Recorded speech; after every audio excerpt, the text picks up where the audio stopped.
त्र्यम्बकं यजामहे सुगन्धिं पुष्टिवर्धनम् उर्वारुकमिव बन्धनान् मृत्योर्मुच्येमामृतात्। ओम नमः शिवाय। बम बम भोले। हर हर महादेव। आप सभी को सावन महीने के दूसरे सोमवार की ढेर सारी शुभकामनाएं। आप सभी पर भगवान भोलेनाथ और माँ पार्वती की कृपा सदैव बनी रहे। आज सावन महीने का दूसरा सोमवार है। इस शुभ अवसर पर आप सुनेंगे सावन सोमवार व्रत कथा। आप सभी से अनुरोध है कि कथा को पूरा जरूर सुनिएगा और यदि आपने चैनल को सब्सक्राइब नहीं किया है तो जरूर से कर लीजिए, ताकि हर दिन आपको हमारे चैनल पर सुनाई जा रही शिव महात्म्य की कथाओं का रसपान भी आप कर सकें। कथा का शुभारंभ करने से पहले सभी मिलकर भगवान भोलेनाथ की स्तुति करते हैं। भगवान भोलेनाथ की स्तुति का पाठ करने से हर संकट से मुक्ति मिलती है और भक्तों की सभी मनोकामनाएं पूरी हो जाती हैं। प्राचीन पुराण स्कंद महापुराण के कुमारिका खंड में भगवान शिव की स्तुति का वर्णन किया गया है।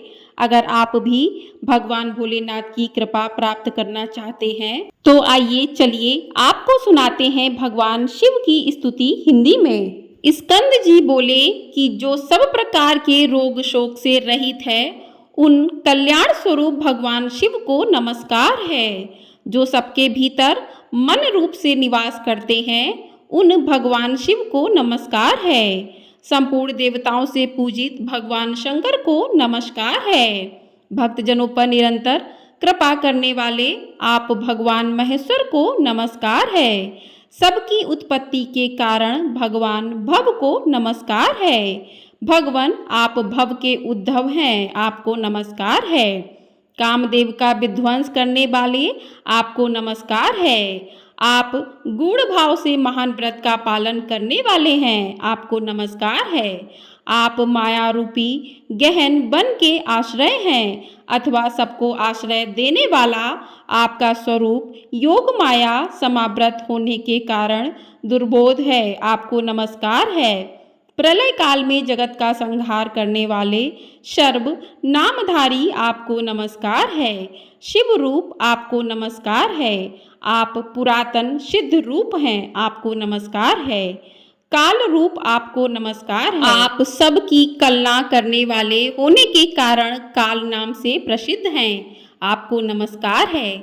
आप काल की कला का अतिक्रमण करके उससे बहुत दूर रहते हैं, आपको नमस्कार है।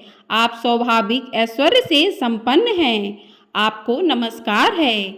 आप अप्रमेय महिमा वाले वृषभ तथा महासमृद्धि से संपन्न हैं, आपको नमस्कार है। आप सबको शरण देने वाले हैं, आपको नमस्कार है। आप ही निर्गुण ब्रह्म हैं, आपको नमस्कार है। आपके अनुगामी सेवक भयानक गुण संपन्न हैं, आपको नमस्कार है। नाना भुवनों पर अधिकार रखने वाले आपको नमस्कार है। भक्तों को मनवांछित फल प्रदान करने वाले आपको नमस्कार है। भगवान आप ही कर्मों का फल देने वाले हैं, आपको नमस्कार है। आप ही सबका धारण पोषण करने वाले धाता तथा उत्तम कर्ता हैं, आपको सर्वदा नमस्कार है। आपके अनंत रूप हैं, आपका कोप सबके लिए असह्य है, आपको सदैव नमस्कार है। आपके स्वरूप का कोई माप नहीं हो सकता, आपको नमस्कार है। वृषभेंद्र को अपना वाहन बनाने वाले आप भगवान महेश्वर को नमस्कार है। आप सुप्रसिद्ध महौषध रूप हैं, आपको नमस्कार है। समस्त व्याधियों का विनाश करने वाले आपको नमस्कार है।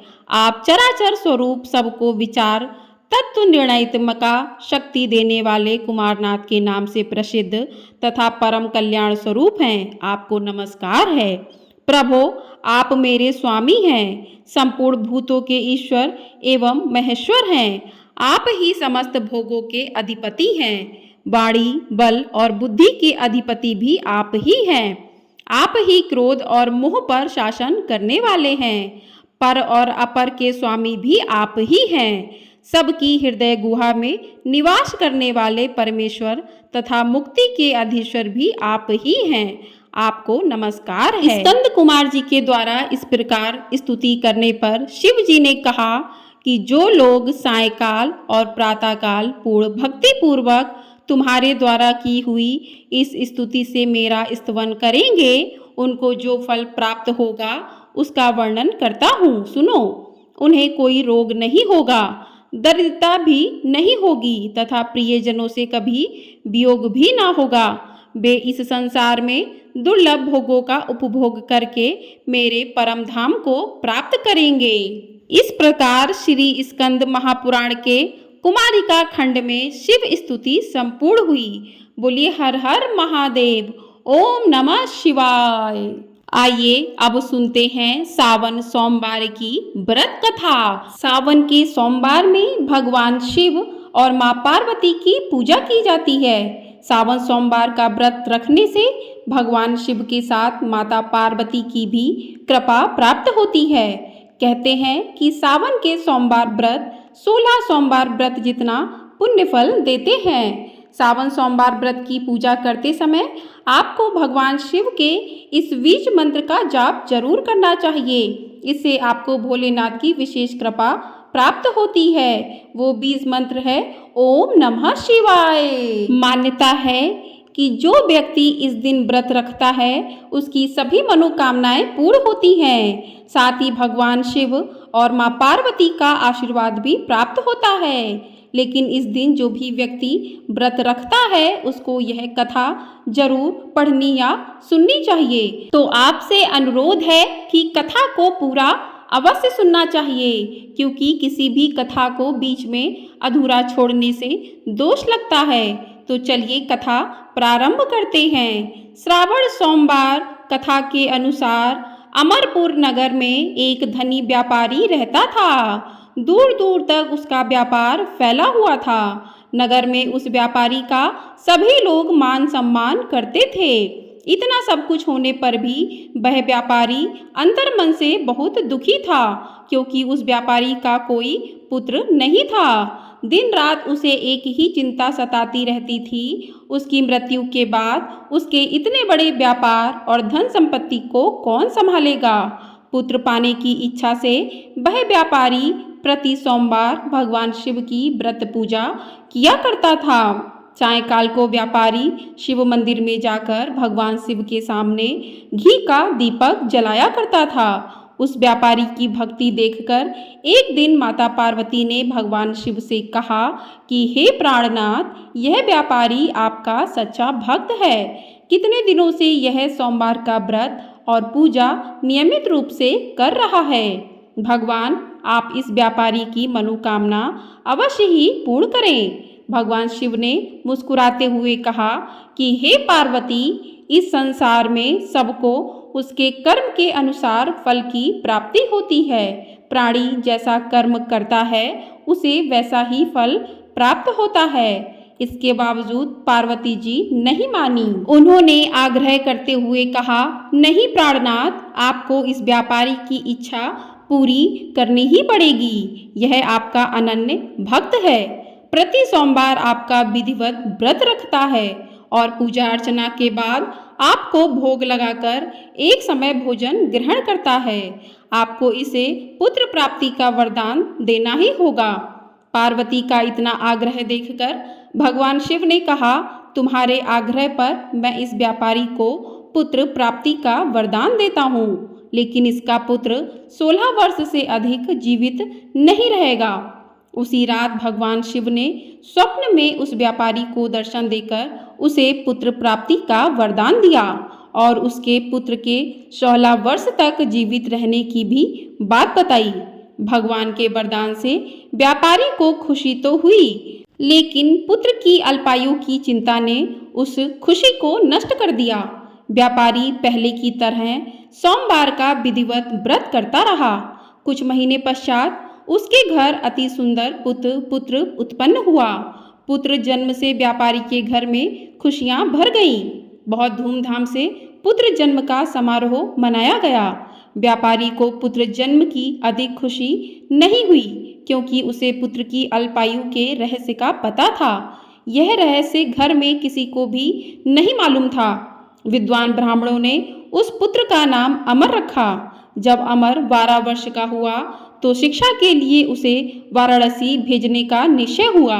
व्यापारी ने अमर के मामा दीपचंद को बुलाया और कहा कि अमर को शिक्षा प्राप्त करने के लिए वाराणसी छोड़ आओ। अमर अपने मामा के साथ शिक्षा प्राप्त करने के लिए चल दिया। रास्ते में जहाँ भी अमर और दीपचंद रात्रि विश्राम के लिए ठहरते, वहीं यज्ञ करते और ब्राह्मणों को भोजन कराते थे। लंबी यात्रा के बाद अमर और दीपचंद एक नगर में पहुँचे। उस नगर के राजा की कन्या के विवाह की खुशी में पूरे नगर को सजाया गया था। निश्चित समय पर बारात आ गई, लेकिन वर का पिता अपने बेटे के एक आंख से काने होने के कारण बहुत अधिक चिंतित था। उसे इस बात का भय सता रहा था कि राजा को इस बात का पता चलने पर कहीं वह विवाह से इनकार ना कर दे, इससे उनकी बदनामी होगी। वर के पिता ने अमर को देखा तो उसके मस्तिष्क में एक विचार आया। उसने सोचा क्यों ना इस लड़के को दूल्हा बनाकर राजकुमारी से विवाह करा दूं। विवाह के बाद इसको धन देकर विदा कर दूंगा और राजकुमारी को अपने नगर ले जाऊंगा। वर के पिता ने इसी संबंध में अमर और दीपचंद से बात की।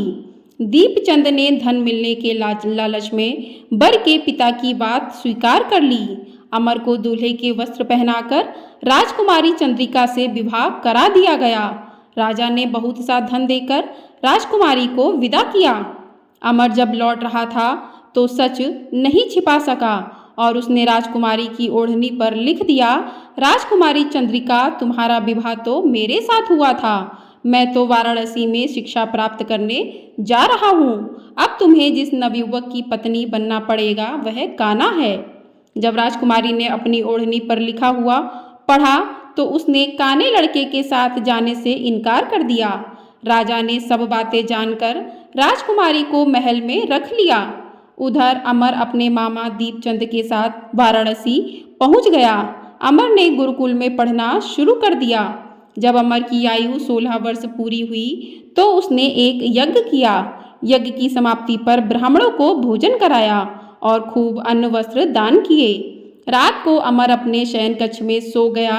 शिव के वरदान के अनुसार शयनावस्था में ही अमर के प्राण पखेरु उड़ गए। सूर्योदय होने पर मामा अमर को मृत देखकर रोने पीटने लगे।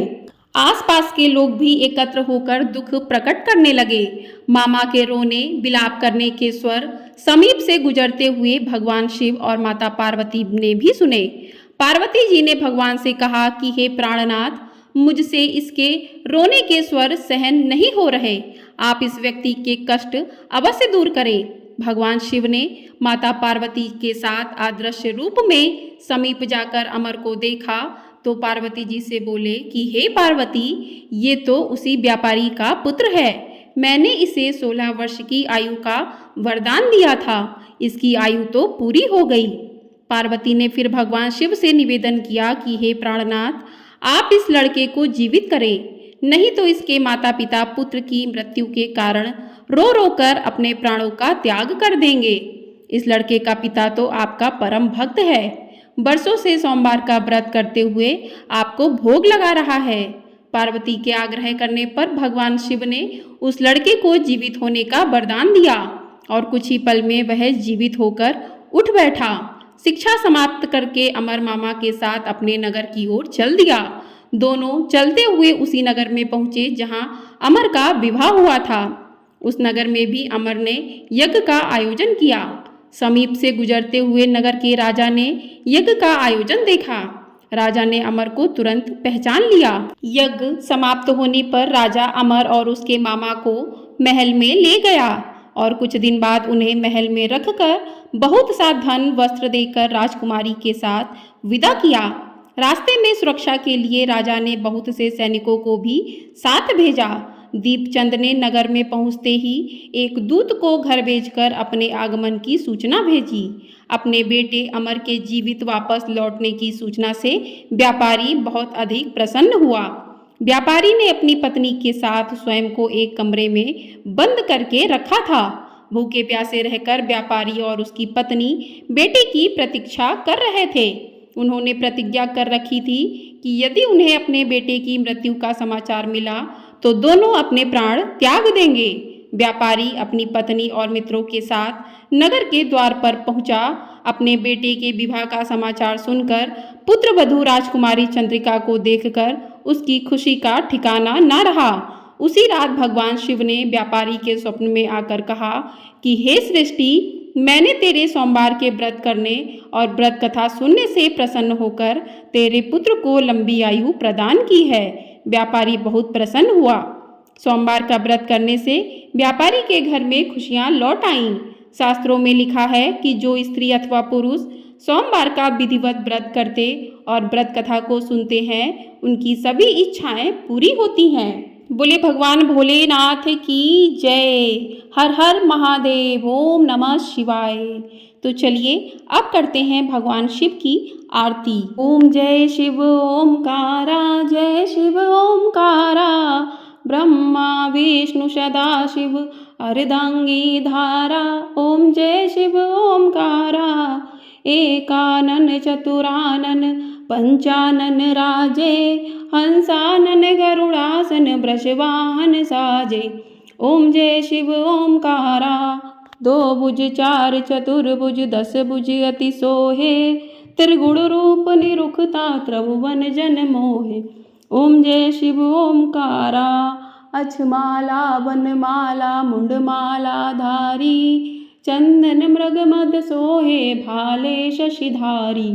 ओम जय शिव ओमकारा, श्वेतांबर पीतांबर बागंबर अंगे, सनकादिक गरुड़ादिक भूतादिक संगे। ओम जय शिव ओमकारा, कर के मध्य कमंडलु चक्र त्रिशूल धरता, जग करता जग भरता जग संहार करता। ओम जय शिव ओमकारा, ब्रह्मा विष्णु सदा शिव जानत अविवेका, प्रणवाक्षर के मध्य ये तीनों एका। ओम जय शिव ओमकारा, काशी में विश्वनाथ विराजत नंदी ब्रह्मचारी, नित उठ भोग लगावत महिमा अति भारी। ओम जय शिव ओमकारा, त्रिगुण शिव जी की आरती जो कोई नर गावे, कहत शिवानंद स्वामी मन वांछित फल पावे। ओम जय शिव ओमकारा, ओम जय शिव ओमकारा, ओम जय शिव ओमकारा। ओम नमः शिवाय। हर हर महादेव, हर हर महादेव, हर हर महादेव। तो आपको ये वीडियो पसंद आई हो तो वीडियो को लाइक शेयर और चैनल को सब्सक्राइब जरूर कर दीजिएगा। आपको हमारे चैनल पर सावन मास के प्रत्येक दिन सावन महात्म्य की कथाएं भी सुनने को अवश्य मिलेंगी। तो चैनल को सब्सक्राइब जरूर कर लीजिएगा और कमेंट बॉक्स में हर हर महादेव अवश्य लिखिएगा। हर हर महादेव। ओम नमः शिवाय।